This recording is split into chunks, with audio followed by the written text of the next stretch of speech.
Quel est l'intérêt de réguler sur la vanne motorisée à l'entrée de la machine? D'être plus rapide. Aujourd'hui, les servomoteurs sont des solutions abordables, fiables, qu'on connaît bien. Si derrière on est capable de faire un automatisme qui pilote, on est sur un truc très efficace et réactif. Et puis on peut lui faire ce qu'on veut.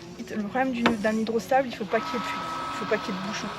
Ça demande de l'entretien. Il faut que les filtres ils soient vidangés tous les ans, il faut qu'ils soient vérifiés. Quand vous avez l'électrovanne, les électrovannes, ça lâche souvent. Les gens qui ont déjà des pivots ou des rampes, ils savent que les électrovannes, c'est une panne tous les 5 ans on y a droit. Donc là on entend la vanne qui se ferme et elle va se fermer par petits saccades. Elle va se fermer doucement. Le problème avec les hydrostables aussi, c'est souvent ça, c'est quand on a une rampe sur un réseau où elle n'est pas toute seule la machine, il y a des enrouleurs à côté. Le problème c'est que des fois on est obligé de mettre des espèces de petits gicleurs pour faire que ça se ferme doucement.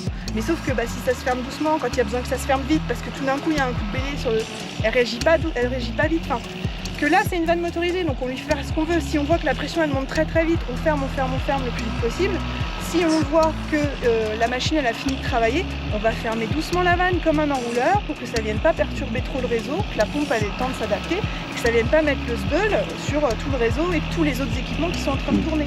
Sur une Cuma par exemple, sur un réseau avec 3 enrouleurs, une rampe. C'est ça, voilà, il y a 3 enrouleurs, une rampe. Quand la rampe elle s'arrête, surtout qu'en général les rampes c'est des très gros débits. Quand la rampe elle arrive, qu'elle se ferme, en général c'est compliqué, quoi. Ça perturbe un petit peu tous les équipements. Donc souvent ce que font les gens c'est qu'ils chargent complètement la vanne, puis ils ferment doucement. Alors, souvent ça se termine comme ça. C'est pas pour ça qu'on fait avec des machines.